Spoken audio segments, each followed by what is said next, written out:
Hi there, welcome to MFT TV. I'm Janette Kausen and I'm super excited to be guesting with My Favorite Things. Today I'm featuring the Your Super Stamp Set and coordinating dies from the December 2017 release. It's loaded with awesome elements to create an amazing card. Supergirl here is fantastic with her shield and comic style kapow shape. The set includes birthday, thanks, and encouraging sentiments. I love this set as soon as I set eyes on it. I'm a mom of 4 daughters, so anything slightly singing of girl power is popular in our house. I've used Copic markers and a clear Wink of Stella sparkle marker to color this card. There are several steps, but don't be intimidated. Anyone can do this. You just have to start.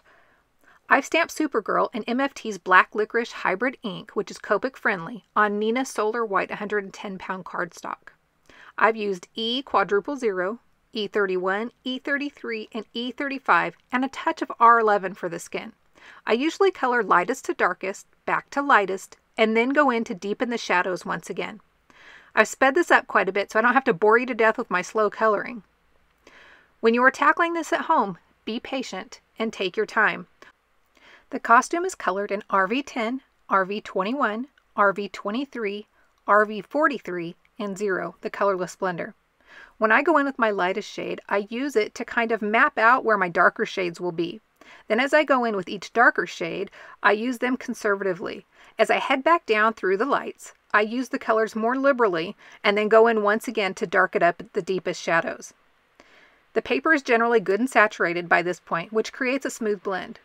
Even paper saturation is key many beginners miss when becoming comfortable with their Copics. I sometimes will come in with my colorless blender to lightly swipe across my image in the direction of my light source to highlight the areas that would be lightest, often meaning whitest. I've added a touch of C1 and C3 to the white areas of the belt, sleeve, and boot cuffs for dimension. The cape is colored in Y13, Y15, Y17, YR04, and in the same manner as the body of the costume. I used E11, E13, E15, E17, and E18 for her hair. Hair can seem daunting. Build color with only flicking strokes following the contour of the image the artist has provided. Again, light to dark, back to light, and then go back in to deepen up the shadows. If it is still too light, you can go back in and further darken the color. Using a light hand allows you to go back in as many times as you need to achieve the richness you are striving for. You can see here that I hold my marker nearly straight up and down, which allows me to use just the tip of the marker for a fine stroke. It blocks your view a bit, but we all love a good hair day. The shield is colored with the same costume and cape marker colors. I've added C1 and C3 here as well to give the star some depth. I've added the requisite sparkle with a few coats of clear Wink of Stella over the accent areas on the costume and lightly coated the entire shield for a metallic effect, concentrating a few layers on the star area itself. Yay for sparkle, right? There is a die for the shield, but I chose to fussy cut so the image would blend better into the scene without a white border.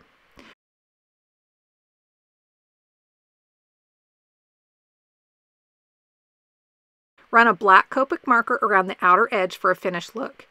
Using the marker tip up will lessen the chance of a stray streak across your image. Then I went ahead and die cut a stencil out of scrap paper and used that for placement of the die over the focal image. Use a bit of washi tape or micropore tape to secure, and the die nests right in the space and cuts through the paper with no problem. I've created a straight line on a Bristol paper background panel with masking paper for guidance. Because the skyline image has so much of a solid area, I stamped it 2 times in each position with the MFT Black Licorice Hybrid ink. I've placed the panel upside down so that the straight edge at the top, which is actually the bottom here, can be slid back and forth to stamp the side images. Feel free to overlap them.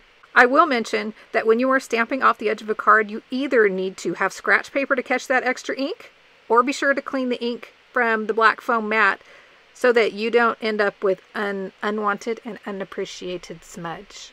Next, flip the mask to protect your skyline and use the full ink pad to swipe across the cardstock to create the black bottom area. You'll notice a line where the black meets. The ink we just swiped on is wet and heavier than the stamped ink. As it dries, some of that will fade away, and I have a little tip to blend it further in a bit. Next, stamp a lightning bolt with MFT's Lemon Chiffon ink. I used the MFT's stitched cloud edges to create cloud mask with Inka Dinka Doo brand stamp masking paper. Store the positives with your dies for a future project. We are using the negative area so that we can create water-heavy rain clouds by ink blending with MFT's Cement Gray. Use a mini ink blender and a light hand. Start on the actual masking paper and blend the color into the bottom portion of each of the clouds. Build color gradually until they look as though a rainstorm is imminent. Remove the mask and place another for a next rain cloud. I also masked the lightning bolt to keep it nice and bright. This would also be fun with cotton candy colored clouds, wouldn't it?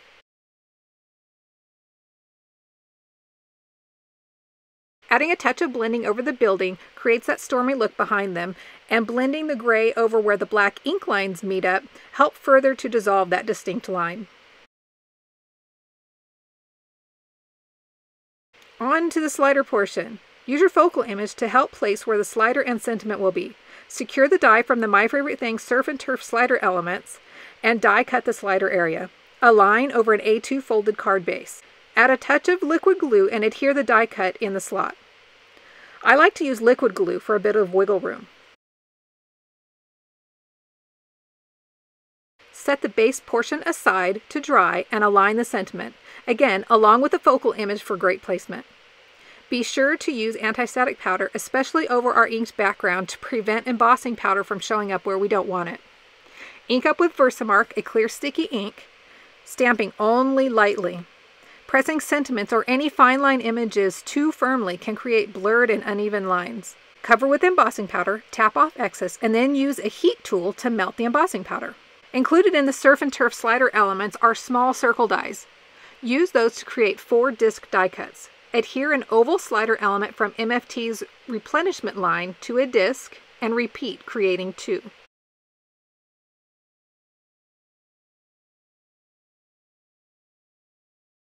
As those dry, liberally apply foam tape to the back of the cloud panel. Be sure to leave a gap around the slider slot so that the oval elements will slide freely. Remove the release paper and apply the cloud panel to the card base, carefully lining up the slider channel background.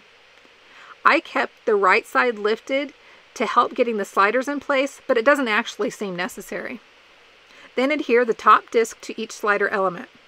Once that glue has set up, add another dab and adhere Supergirl. I used 2 sliders because she is a larger image and I wanted her to be secure. I kept the slider elements bumped up next to each other so that they would be able to navigate the curve of the slider channel. Add a bit of foam tape to the left of the shield and pop onto Supergirl as if she is holding it. Off camera, I added 2 more lemon chiffon lightning bolts. One is hidden behind her in her lower position. As you lift her, the one behind her is revealed. I added an explosion at her feet with MFT's Lemon Drop cardstock and Orange Zest ink. After die cutting, I adhered that with foam tape behind her boots.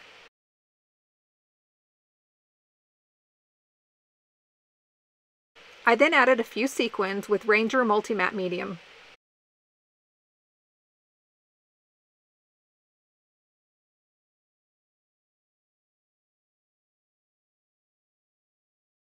And then it's time to play. Yay!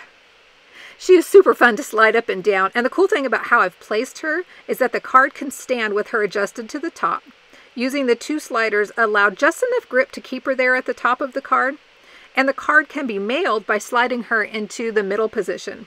Thank you so much for joining me today as I have featured My Favorite Things, Your Super Stamps, Coordinating Dies, and Slider Elements. If you give this a go, be sure to tag myself, Janette Kausen, and MFT Stamps so we can see the amazing things that you're up to. For more information or products, follow the links below. Subscribe for more from MFT. To get notifications with each new video, click the bell. We'll see you soon.